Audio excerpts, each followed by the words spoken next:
Assalamu alaikum. In this video, how to make image border radius in Photoshop. Let's begin. See this image and click rectangular marquee tool, feather 15 px and select it, refine its and radius.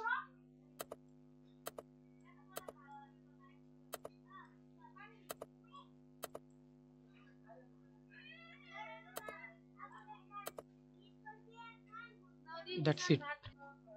And added border,